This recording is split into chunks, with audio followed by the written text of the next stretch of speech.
as a habit, we always meet once a year at least to look at our impact, your impact after your graduation, and also after you winning the Merck Foundation Media Recognition Award. As all of you know, who is our long-term partners, we have partnerships with 20 African First Ladies over the past 5 years, working together, them as ambassadors of Merck Foundation More Than a Mother campaign, which you are all aware of. Actually, we started to launch More Than a Mother campaign. The first country was in Kenya in 2015, and this is something I will never forget. Of course, with our efforts to build healthcare capacity and transform patient care in public sectors in developing countries in Africa and Asia and even in South America, we have provided till today more than 1,580 scholarships of 1-year diploma, 2-year master degree of medical specialties, more than 36 different medical specialties, which is very needed and very critical in Africa and in Asia. Of course, 70% of these scholarships went to African doctors, but also in 50 countries, we are covering 50 countries, our footprint. Most of them in Africa, but also there is Asia and Latin America, as I explained. Other things, we are providing also health media training, as you know, across all Africa. To what we do is, I always believed very much in the important role of media and art to sensitize communities and to raise awareness about very important topics, especially for young people and for children, but also for adults who are sitting at home, relaxing after a weekend or during a weekend and listen to some things that it is really entertaining, vibrant and colorful, but informative in the same time. Of course, we're having all this holistic approach. We decided to do our Africa TV show, which is every episode of the 15 episodes, we raise awareness about one topic, different topic, like ending child marriage, stigma of infertility, girls' education, FGM, GBV, diabetes, health lifestyle. Each episode is something different, but through fashion and art. So we invite artists, we invite fashion designers, we invite singers from across Africa. Almost during Corona we shot this, and we had almost 15 countries participating in this, even including Mozambique.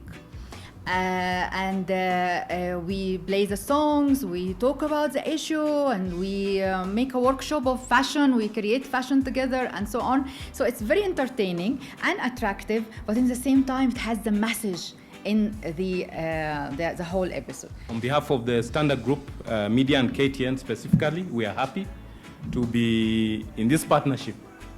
What we've had so far and what we have shared is a vision and impact. When you think about Africa, 1.4 billion people, 720 million women and young girls, and the work that you're doing as a foundation really has a major footprint. So on behalf of the Standard Group, I would like to say that we are very proud to be associated with this beautiful vision. And maybe my challenge to all of us is, what is the impact we are having? I was sitting there and I was listening and I was asking myself, okay, what is the impact I'm having when I see all this? The key thing is it's about other people. So it's an example that we're very proud to be associated with. I'm Dr. Diana Ondieki, lecturer at the University of Nairobi. I'm very happy to be here. I just wanted to call it upon you, actually from Standard Media Group, if we can have something live on TV for at least 1 hour, so that we can sensitize the public about the activities that Merck is doing, so that the public is aware, so that once we go out into the community, they know about us, and maybe they can be able to better receive this. I don't know what you think about it. Okay, those opportunities are there, whether live or recorded. I'm aware that the show is a recorded format, But if we sit and plan it as a live event, or there are forums that are happening across the country, we're able to take those live, any part of the country. So I think that opportunity exists. My question is, I have heard of doctors being trained on their different specialties, but I've not heard of journalists being trained on health reporting. Do you have a consideration of doing that? Yeah, this is what we are doing. We're doing training every year for all the media. Maybe you did not attend, scientifically. So scientific reporting about different diabetes and hypertension and stigma of infertility prevention. We provide that. And the materials is available on our website and also on the media group we have made. My name is Dr. Shazia, and I just wanted to know what sort of made you come up with this foundation? What was your, was it your dream always, or what inspired you to start off this foundation? I'll tell you. When I started my MBA, it was a topic about corporate social responsibility, integration with business strategy.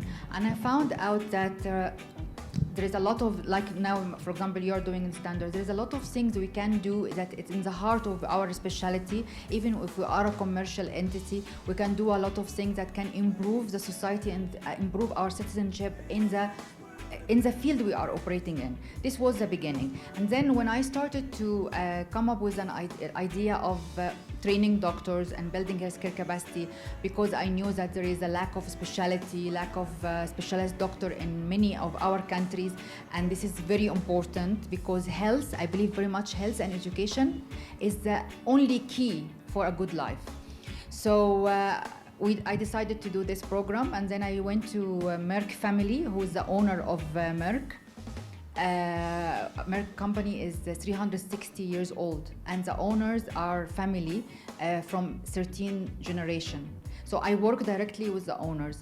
So we established the foundation, and they said, yes, we are really interested to do something good in Africa and other countries. And then we started to work with them. So I left the Merck company as a commercial, and I worked with them on the foundation. And then from my visit back, because I don't read about things, or I don't bring some consultant or advisor to tell me. No, I do it myself. I went to many countries. Now I'm coming from Burundi, not in the capital, in the rural area with the First Lady. So we hear their stories, we understand the challenges, and then we work on the solution, and we dig 7 layers below the information. So I believed that it's very important to build capacity, any capacity, but not only donation, and so this was very important. A question. So what really motivated you to start the program, and where do you see yourself, the program itself, in 5 years to come? Which program? Foundation. The foundation, our Africa program. It was inspired by, you will laugh, by Corona.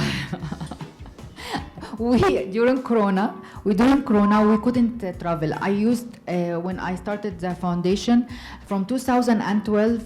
Every month, I am at least in 2 countries or 3 countries. Every month. Of course, after Corona come, I said, what are we gonna do? How can we reach the people that like I used to do before Corona? What we can do? We have social media. We have 4 million followers. We have our programs, and the online activities are every week. We have online activities with our platform, with our doctors, with our media, and everything. There is something missing. There is a big category of audience and viewers missing. So let us do a TV program. And since I have experience before in TV program, because I was presenting TV programs in Abu Dhabi TV for 3 years. So, and I was producing it, I was directing it, I was presenting it as well. So I said, okay, let me bring some of my pocket experience from before, and let us do the TV program. And then we communicated with the top TV channels and stations in each country, only the top. And then we started. emphasis, only the top. Yes, I'm doing that for you. Yeah.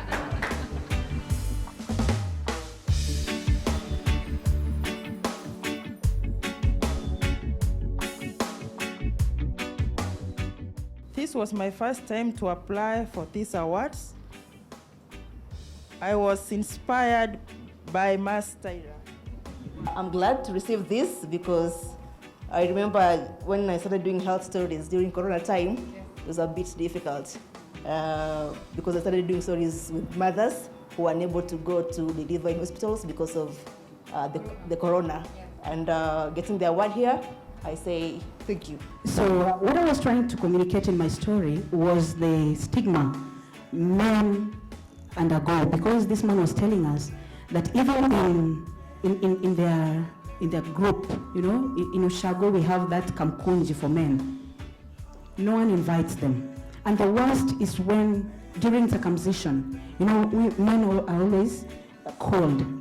Other parents would just say, don't invite him because he'll bring curse to our children. If he circumcises them, then our children are not their children, you know? So such misconceptions are always there.